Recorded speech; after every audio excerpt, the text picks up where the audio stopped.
great players to have on your team. You have to prepare yourself from day one that they're going to be gone, because by the nature of that mindset, they are going to outgrow the constraints that you and your business have on them. So be ready for that moment when they come to you and say, I want to go on my own, and be ready to help them go there, because down the road, that's going to come back around to you. And not only that, but if you can help facilitate their dream, they're never going to forget that. And you all are going to win together, because again, it's not just about you. Welcome to Steel City Growth. I'm your host, Bill Ildenfritz. Each week, we'll explore the passions, expertise, and experiences of business owners and founders in the greater Pittsburgh area. Steel City Growth is proudly sponsored by Murphy Business of Pittsburgh, committed to providing exceptional services to meet all your business needs. Let's dive in. Excited to talk to my next guest. He has over 20 years experience under his belt working for companies like Stryker, ADP, and Amazon Web Services. He's a leader of sales teams, driving growth and exceeding benchmarks. He was previously an officer candidate in the Marine Corps, managing partner at Two Steps Venture. Dan Kelly, welcome to the show. Great. Thanks for having me, Bill. Really appreciate it. Happy to be here. Yes, I'm really excited. I'm excited mainly because the topic we're going to discuss, buying a business, one of my loves for sure. For sure. Yeah. So you are looking to buy a business. And so my first question is, what made you kind of want to buy a business versus, say, start one from scratch? Sure. So I have started a few businesses from scratch, small businesses. I had a coffee shop and a fitness studio, both of which were different versions of victims of the pandemic. But I really have a passion for entrepreneurship and, wanted to own my own business. And then I got inspired to dive into this whole world of M&A through my last phase of my career. I was at a consulting firm that worked with privately held lower to middle market businesses. And we were constantly working with these great, successful, you call them small businesses, but outside of, the Fortune 500 companies that were looking for help through some form of succession, whether they were trying to get a leadership team ready to take over or help the new leadership team, implement their strategy to get to the next level. Whatever it was, we saw all of this happening in the market. We talk about, the baby boomers retiring at 10,000 a day and all this wealth transfer that has never happened in the history of our country. So I recognized the opportunity that there were for these businesses that need someone to take it to the next chapter. And so that's why I'm out here looking for a business to buy and grow. I agree. Time is now for sure. So maybe just walk me through the process just a little bit. How are you going about searching right now? Sure. So my strategy has been through essentially networking. So I'm trying to meet with folks, guys like you that I get introduced to along the way, talk to them and see who they know, and trying to find a business owner that needs to plan for that next chapter, or maybe just wants to take some chips off the table and be part of the transition. So I meet with, wealth managers, CPAs, attorneys, other business owners, and eventually people have been so kind and generous, including you, Bill, with connecting me with folks. And I kind of just follow the breadcrumbs and, meet these different business owners eventually along the way, and then evaluate if it's a good fit for me or not. Makes sense. Do you have like a set budget criteria you're looking for? Yeah. So I have the fortune of being backed and supported by a multifamily office called Southern Equity. And so they've been helping guide me along the way and are going to help in the process of getting this whole thing financed. And the parameters that we're looking at is somewhere between $1 to $10 million in EBITDA. We're looking here in the Pittsburgh region because I live here, love Pittsburgh. I'm not going to move, or a business that could be run from here. So geographically focused, and then those parameters on the size of the company. Excellent. What's been the most surprising part of the search process so far for you? Yeah. So, and I was told to be ready for this, but I think that the sheer number of businesses that are out there, like I thought going into this, it'd be very difficult to find a business that needed, a buyer or didn't have a plan. I knew that they existed, but it's unbelievable. The amount of folks out there, and opportunity that's out there has been really striking to me, in a good way. The downside is, it makes it harder with so many to make a decision and move in a direction, because there is so much opportunity. It's like online dating, and then there's always the next swipe, and that you can get.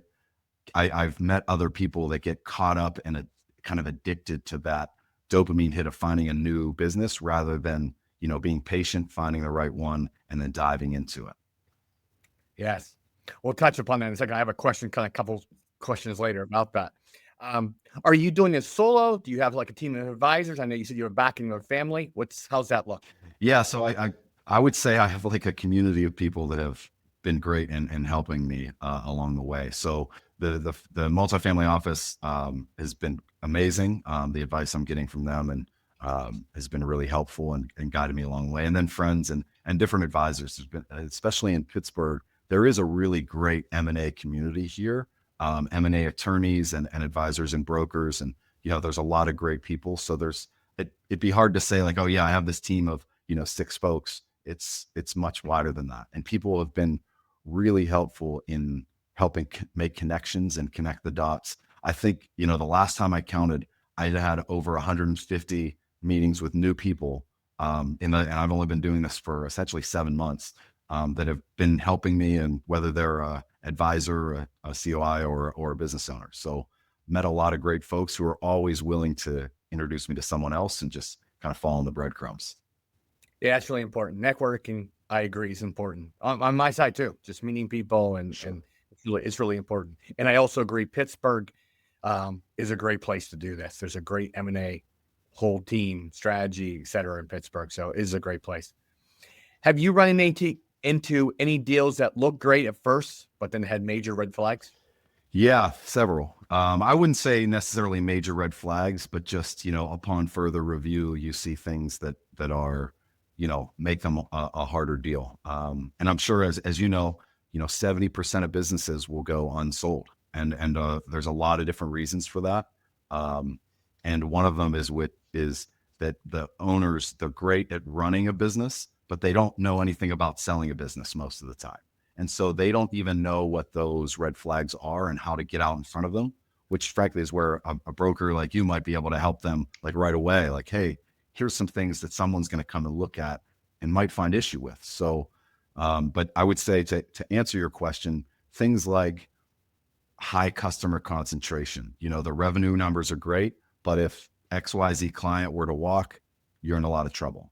And that's easy to identify from the outside, and a big red flag for a lot of folks, specifically those that have institutional backing. um, no moats around the business. I looked at a professional services company, that essentially I asked the question, what's to stop one of your vice presidents from going across the street and opening their own shop and taking a third of your clients with them? And the answer was nothing. And so if there's no moat around that business, particularly if it's a relationship driven business, that's troubling from an investment standpoint. And then finally is how much of the business is tied up in the owner and the relationships that owner. If the business is the owner and their skill set and their relationships, that's going to be really risky to replace. And it gives the opportunity for all their clients and their revenue to potentially walk away as soon as they go to hand the keys to someone else. So I think that those are kind of red flags that quickly get identified, maybe after a first, cursory look at a business. Yeah, I agree with you too. Like you said, 70, 80% of the businesses will never sell. I know people sometimes are hesitant to get a broker or M&A professional or even an accountant, like somebody just to advise you.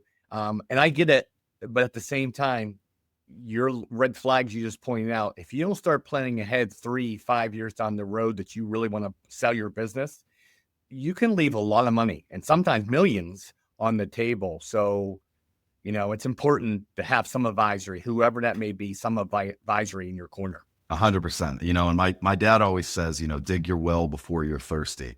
And so for any business owners that are listening to this podcast, you should be thinking about your exit right away. like right now. Mhm. Start talking to a broker, start talking to an advisor, try to understand what your business is actually worth, because that, if you do any research, you'll see the number one reason businesses don't sell is the owner's overvalued expectations of their business. And I've run into that several times. I can get connected directly with a business owner, and they think their business is worth the world. And then you look at it and you're like, well, it's really worth a multiple of this revenue and or your fixed assets, whatever it is, the calculation is going to be. And it's not anywhere near that worldly number you think you're going to get. So the other thing is I run into business owners like, oh yeah, I probably want to, think about selling my business in 2 or 3 years. And to your point, they should be trying to prepare for that 2 or 3 years now. Because if you wait 2 or 3 years, it might take you another 2 or 3 years to prepare your business, to find the right buyer and transition it. And meanwhile, 5, 6, 7, 8 years, that's a long time in the lifespan of a business. And a lot of things can happen in your life. A lot of things could happen with the business or the market in general. And so you want to be preparing for that sale like almost immediately. No, I agree. And that's the worst part. The whole price part is the worst part of my job, because you don't want to ever say, hey, your baby's ugly. You worked Yeah. really hard. And that is one of the most difficult conversations I have with sellers on a day-to-day basis. And the second point you made, I think, is really true about planning ahead, because I had a really good business going really well, but he kept a lot to himself. He said, oh, I'll plan a couple of years on the road. And one day he called me and said, I got some really bad news. I have cancer and I have like 6 months to live. And, Oh, not only cancer part, but then you got a wife, who was depending on some of that money, so yes, I would truly agree. If anybody's listening, plan. It's not some broker talk. It's true. A couple of years in advance, always. And as you said, really from day one, start planning when to exit your business, how to exit your business. But yes, with all that said, do you think it's harder than you expected? well, I would say it's harder in ways I didn't expect and easier in ways than I feared. So it's definitely been easier to find people that are willing to help. And I've been really pleasantly surprised and very grateful to everyone that I've met kind of along the way. So many people are just willing to give you their time, their perspective, and make a connection and introduction. And that is just so helpful to the process. I thought it was going to be more of a sales kind of driven, you know, oh, you have to kind of close for the next thing or whatever. And that's been a lot easier. It's harder, I would say, even though there's so many businesses out there, it's harder to find the right business for you, right? For me. So finding that business that is going to be the right fit, that's harder. It's not just I thought it was going to be, easier in that regard, but I thought there'd be more choices that I'd be making. It's like, no, it's more, I'm getting to know very quickly now and just next, next, next, next, next. So that's challenging. Yeah, no, I agree. What would you warn others about if they're starting this process? Yeah, I mean, it's like a lot of other things where you're going to face a lot of, quote unquote rejection. You're going to get excited about something, and whether or not someone says, we're going in a different direction, or it's just not the right fit for you, that can get really frustrating. And that's a form of rejection is, you get excited about a business and then you get in there and there's 3 red flags, and your tendency, at least mine, is like, oh, I can get past that one, or that's not that important or whatever. But then you get excited, you go down the path, and then you realize this isn't right. And that can be deflating. And so I think, you know, be ready for that, constant rejection. And if you don't have, um, you know, the blessing of a long storied career of rejection in sales, it might seem more discouraging than it actually is. But every no that you find and every dead end that you find is one step closer to the right one. So you just have to stay in it. And so resilience and staying consistent and try to keep, a positive mindset, even though, you might get to a point, and I have several times where I'm not actively evaluating a new business, right? I'm back to kind of zero. And then you have to start it all over again. And it takes a lot of energy. So, I think that if you're going to get into this, be ready for it to be hard. and know that when it gets hard, just say, oh, I expected this to be hard. This is the way. The obstacle is the way. Because if it was easy, everyone would do it and it wouldn't be an opportunity for you. Yeah, no, I agree. That kind of leads me to my next question. What part of the process feels most confusing or frustrating to you? Oh, so there's a lot to learn about business in general. Like I owned small businesses, but that doesn't mean that I was ready to, figure out how to calculate, what a good amount of working capital was, or the inventory piece of certain businesses, or how to, evaluate what kind of multiples a business should command depending on their industry and a multitude of factors. So it is incredible how complex each of these businesses can be and how complex just the M&A space is. And so that has been, a great learning opportunity for me. Yeah. Do you, and I honestly answer this question honestly for my audience. Do you see a broker adding value, a broker advisor definitely adding value in this process for you that may have helped you somewhat? Absolutely. Well, first of all, the brokers are very good at very quickly, because of their depth of experience, identifying what could be a good opportunity for you as someone searching, and or helping you you know quickly read through what the opportunities of that business are because of their depth of experience. So they bring a lot of value there. The other piece, kind of going back to that main reason businesses don't sell, I've got connected directly to business owners several times along the way. And when I encounter one that has that overvalued expectation of their business, if I'm trying to potentially buy that business, it is really challenging to be the one delivering that news, making an offer that, punches them in the gut. Mhm. It would be so much better and easier for all parties involved if a third party came in and said, hey, so and so, your business is probably worth this because of these reasons. And they get that kind of like shock to the system from them versus getting it directly from someone who's trying to buy their business. Because obviously, someone trying to buy the business has a vested interest in keeping that price low. Now, that doesn't mean that you're going to lowball them or something like that, but they're coming into it with that lens in mind. This person's buying from me. I am selling to them. I want to sell it here. They probably want to buy it here, etc. And if that, range in their mind is here and you tell them you think it's here, you'd rather have a broker delivering that news. No, I agree. And I tell both sides, let me be the bad guy. Not that I love that, but let me be the bad guy. And really, here's why.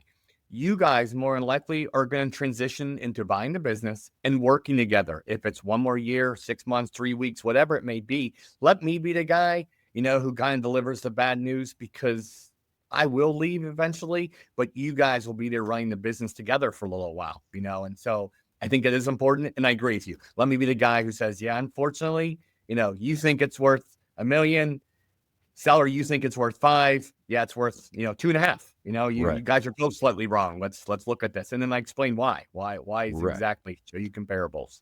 Right. So And then you also the brokers also bring networks to the table that are advisors and can help in different ways, right? I mean, it's great if you can just go make a deal with a business owner directly, but someone has to think about the legal side of it. Someone has to think about the tax implications. Someone has to think about how are we structuring, like what kind of entity are we going to use to buy this? And what are the different, implications of those options? So, brokers have those networks of, hey, have you talked to these M&A attorneys? They're great. Have you talked to this CPA? They can help you with the quality of earnings or with your due diligence work. Or maybe you should talk to this insurance person, or the person that helps with the benefits. And brokers have all those networks, so don't make it hard on yourself and try to find them. The broker can help you, connect you to them directly. yeah, I mean, I think sometimes that's a big part of my job. It's just helping you get through the process, helping you, hey, look at this person for sure. I know we both work a little bit with Beam Collaborative. What's your thoughts on them? Tell me a little bit about them. I think they're fantastic. I'd recommend anybody that's thinking about getting into this space, reaching out to them. They have some great resources and tools to help people that are looking to buy a business. And I think that they're doing great things for the city of Pittsburgh. I've had the great fortune of getting to know Joe Massero, and he's told me a lot about the things that they're doing and, the people that they're trying to help. And I think it's really incredible. And so I think in Pittsburgh in particular, there are so many different, just from a demographic standpoint, there's so many aging businesses and business owners that need that transition. And we want to keep those businesses here. We want to keep that money in our city. And so I'm excited to see, all the things that come out of that. So I'd really encourage anyone to go reach out to them for sure. Yeah, I really do encourage any of my listeners. Being collaborative is a great place because that's what they're trying to really do. Keep these businesses in Pittsburgh. So that's really important. Let's talk a little about the market. Do you think now is a good time to buy a business? Absolutely. I mean, I think, obviously as a buyer, I'm inclined to say that, but, just touching back on that, baby boomers reaching the age of 65, 10,000 a day for this entire decade. We have 5 more years of 10,000 a day turning 65. That's a lot. This silver tsunami of, people reaching retirement age. And it's the first time in history where the generation behind the retiring generation is smaller than them. So think about that. We've had, in the history, the population has always grown like this. And now we're going to hit a little dip where the next generation isn't as big as the baby boomers, which means there's a huge opportunity, more so than ever before, where business owners and wealth needs to transfer into the next generations at a higher rate and to younger and younger folks than it ever has before. And frankly, the other piece is I've encountered more and more folks that are, I'll get connected to and they'll say, hey, my dad has a business or my mom's been running a business and you should talk to them. And I'm like, well, why aren't you?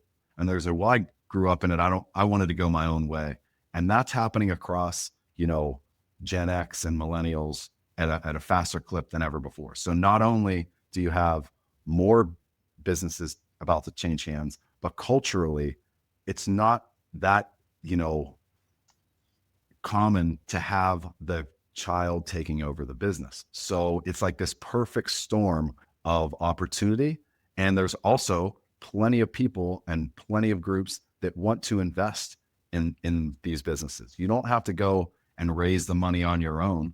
There's SBA loans that you can get that are very low interest and low barrier. You don't have to have a ton of money to be able to go buy a business. And frankly, because like we talked about, 70-80% of those businesses won't sell.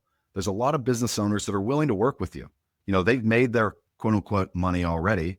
And they're like, I want to see this business continue. I care about the people in my company. I don't want to shut the lights off and send them packing. So maybe I'm willing to take, an earn out over time, or maybe I'm willing to accept, a little bit longer of a time frame to get you up and running. So the opportunity that's in the market, I mean, I don't think the timing has ever been better to buy a business than it is right now.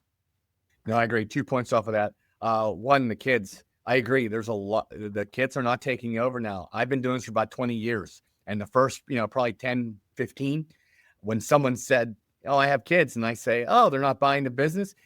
And they said, no, it was a little bit of a red flag to me. Cause I was like, now the last 5 years, like it's almost common. It's almost the opposite way. Oh yeah, my child's taking over. Like it's becoming more and more. And like you said, it's just more about culture. They're like, you know what? I want to do my own thing. And that's not wrong either, So I agree as far as that's concerned. And then how you structure the deal. I agree with you. There are a lot of owners that, like you said, made their money. They really, truly do believe in their employees, and how you structure the deal is very possible. And that's, I tell my people ask, how am I going to finance it? How am I going to do this? How am I going to do that? I'm like, take a breath, one step at a time. But yeah, there are earnouts and seller financing and things like that to get the deal done. And now's the time to get in the market. So let's go. Let's do it. So yeah. Do you think first-time buyers underestimate what it takes? Probably. Yeah. I mean, I do. And I've read every book that I can about it. And I think that I was trying to set my best expectations, but again, you don't know what you don't know until you get into it. And I think that, as a first time buyer, you're going into the jungle and you don't know what's in there. And so that's why, working with people and taking good advice, talking to the brokers, talking to the advisors and understanding, trying to learn and stay curious the whole time rather than getting caught on, driving on your own, path. Yeah, no, I agree. If you go back in time, say 6 months ago, what would you do differently, if anything? Cool. I think that I would try to remind myself to be patient, and, you know, take time to plan too, right? And that's probably advice to me much earlier in my career too, is you get so caught up in, going from this meeting to that meeting to working on this to evaluating that. If you need to take time to step back and, be able to see the forest from the trees for a bit, right? And understand, why am I going in this direction? And what are the things that I need to do to get there? Not only that, but what can I control?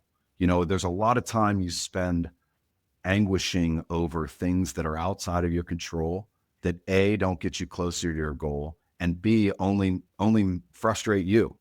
So if you can, have that patience and, take those times to step back, if you're finding yourself feeling anxious or frustrated or whatever, go for a walk, go find a park and get on a trail and just, clear your head a little bit. You'll be surprised at how just resetting can really help you. And I think that early on, I was so charged up. I got to meet this person and then I got to go here and maybe I should go to this event or that event. And if I would have just slowed down and taken half a day once a week to like really think about like my overarching strategy, I probably would have avoided some frustration along the way. Yeah, no, I think that's great. I think it's definitely great advice. If someone listening wants to buy a business in the next 12 months, what's the number one piece of advice you would give them? That's a great question. Yeah, I would stay curious. I would try to learn as much as you can. I would reach out to people like Beam Collaborative or to brokers and start to get perspective and advice. Right? There's another podcast I listen to. I won't mention it on here, but Okay. the guy on it often says, greatness is in the agency of others. And so there's so many people, particularly in our community, that are willing to help you. Use it. Go ask questions. Be humble enough to ask for help. People want to help you, and be willing to extend that help back to them, because we're all in this thing together and there's plenty of opportunity to go around. Ask for help, seek out those resources that can help you get there, and ask them, if you were in my shoes, what would you be doing? And everyone's going to give you a slightly different answer. And some of those things are going to work great for you and some of them aren't, but try new things because you only have your perspective and your experience to base the beliefs that you're going to end up in your actions on. And that's limited. And so the more people that you can bring into your sphere and help get advice from, the better off you're going to be. No, I agree. What do you think is scarier, buying a business or staying in the same job forever? Well, for me, that's a very easy question. Obviously, I think it's scarier to stay in the same business forever or in the same job forever. But that's not the same for everybody. And I'll say, self-awareness is the key to a lot of success in life, not only in business, but in relationships and friendships and everything else. And so you have to know yourself. Now, I know I am not risk averse. And so I'm willing to take, a big leap that could result in total failure. But that's not the same for everyone. So for me, it's scarier to me to be stagnant than it would be for me to go and fail and then fail again and fail again and fail again. No, I like that. I'm like that too. So that's for sure. What is one challenge our listener community could help you solve? Sure. Well, if they know a business owner that needs to think about the next chapter, connecting me with them would be great.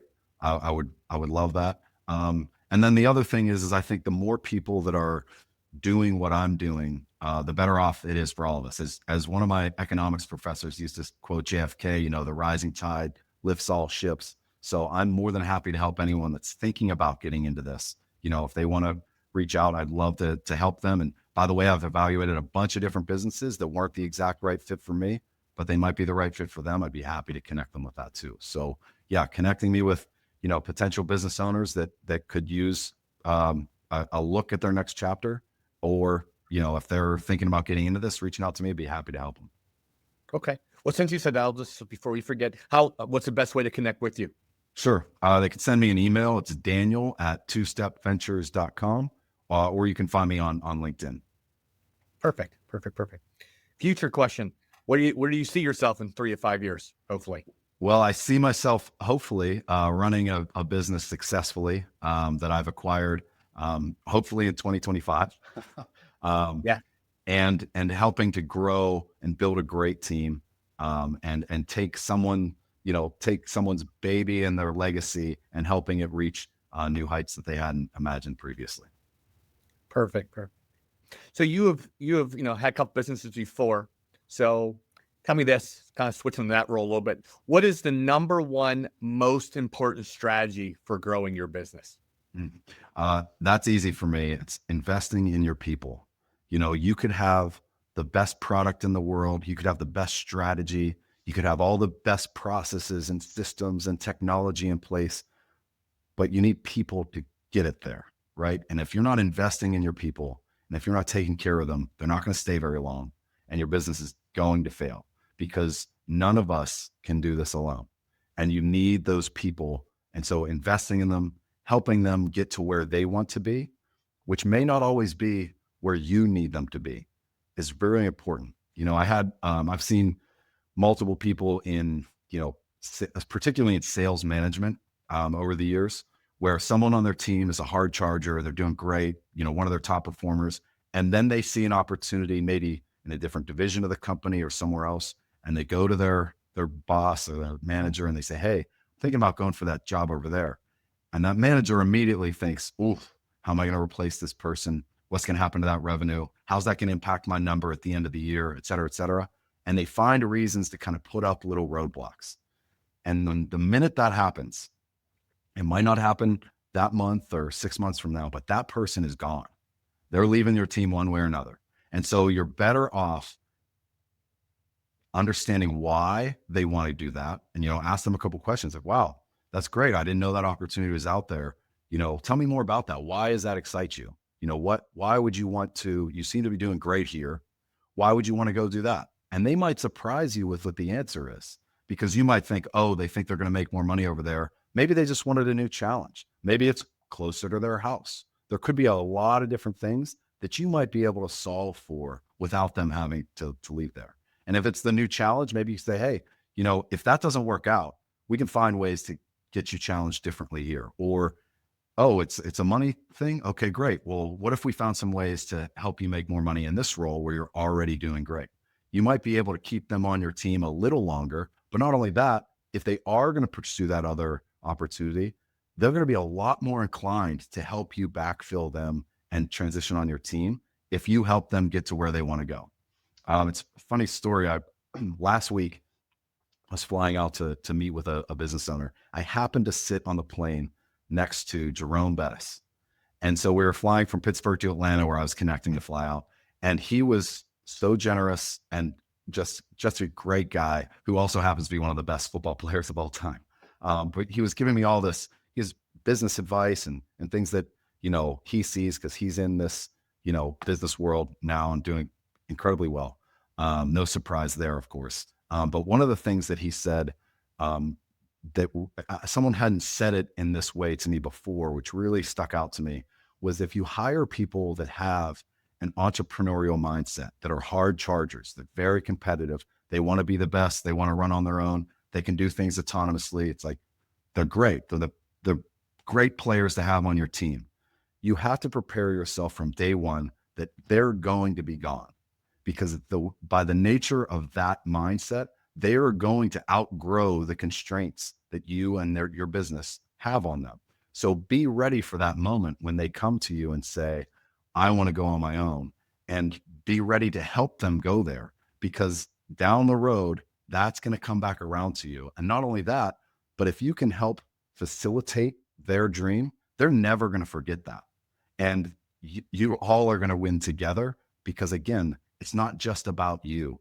They're living their own dream and their own path. And if you help them along that journey, there's no greater gift you can give to someone. Yeah, honestly, that is amazing advice. I love it. It's heartfelt, and I love it. It's great advice, and I agree with you. I wish more people would do it. To be honest with you, 'cause I've seen it in my own career. People doing and not doing it, and I've seen people do it. And you're exactly right. All the things you said, it happens. They don't forget that person. They help them. They help them succeed. They help backfill. They do everything you said.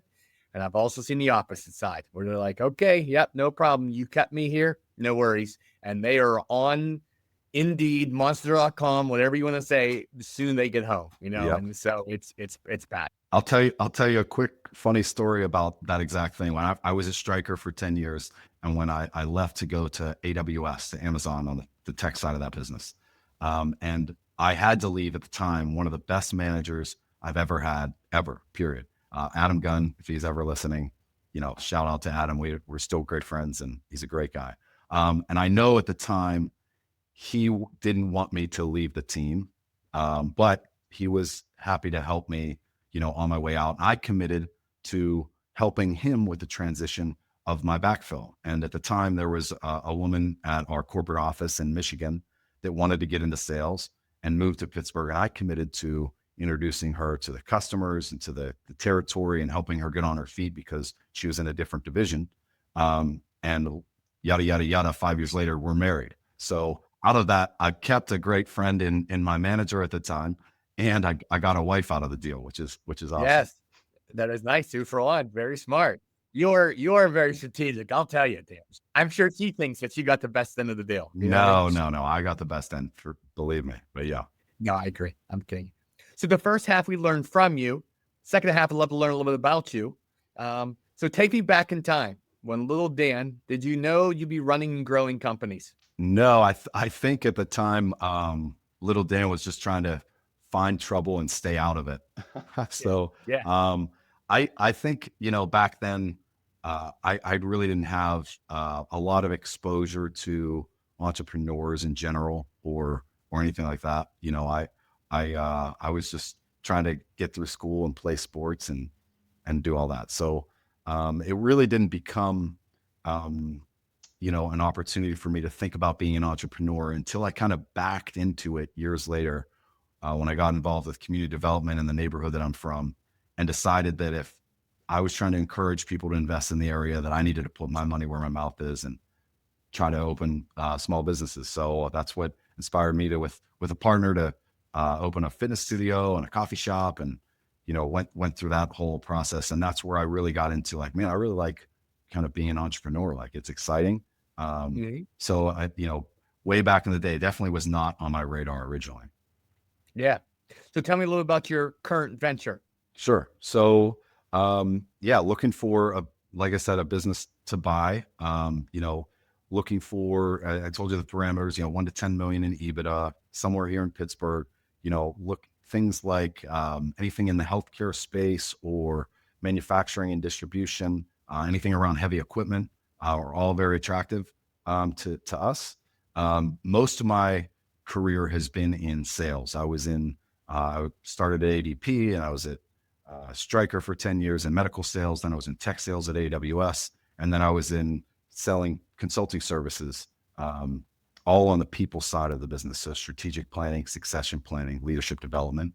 And so anything that's path to growth, a company whose path to growth involves, an investment in sales strategy or brand strategy or marketing, that's a good match for me. Whereas some of these businesses are great, but they need an owner that's a lot more technically focused, or somebody that's more operationally focused. That's not going to be where I win. And so I have to move on from those quickly. Yeah, very nice. Very nice. If you can go back in time and meet yourself the day you founded your company, what advice would you give yourself now?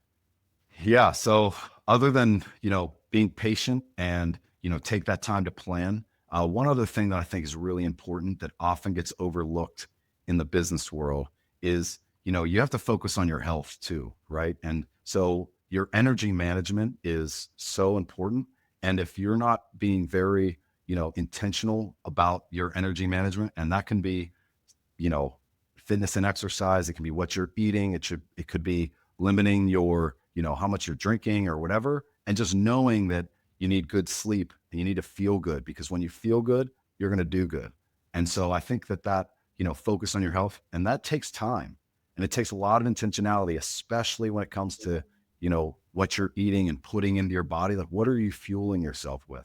So those are things that I think people don't associate with, being effective in the business world. But in all reality, it's probably the foundational piece that makes a lot of folks successful. Yeah, I totally agree. I do jujitsu and work out, and I miss a couple training sessions. I go like once a week to a personal trainer and then work out on the side. But I missed a couple weeks in a row, my personal trainer, and he's become a friend and working out a little bit. And he's like, dude, I know you think I'm biased, but I see a difference in you, and he was very straight to the point. And I drove home and I'm like, you're correct. I am, I thought I was too busy to come to the gym, but it makes a Yeah. major difference in going to the gym for a while and working Yep. out. 100%. Yeah, for sure. So passions, what do you do outside of work? When you're not looking for a business, what do you do outside of work? Yeah, great question.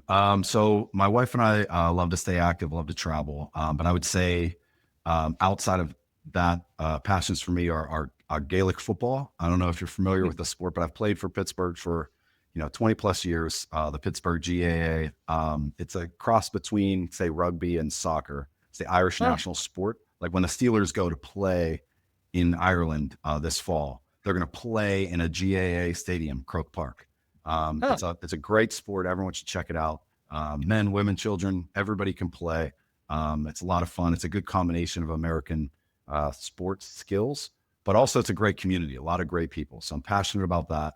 And then the other piece is where I spend a lot of my free time and energy is on community development in the neighborhood that I grew up in. So I grew up in Homestead, Munhall area. I'm now the president of the board for Steel Valley Accelerator, which is an economic development nonprofit for that area. So if the waterfront area of town, we're trying to drive economic development and community development in our neighborhood. And it's like this sleeping giant that everybody in Pittsburgh should take a look at because, you hear people talk about neighborhoods that have, grown rapidly over the last 10, 20 years. And people say, man, I wish, 10 years ago, I would have bought a place there, or, I had a place and I sold it for this tiny amount of money. And then that whole area blew up.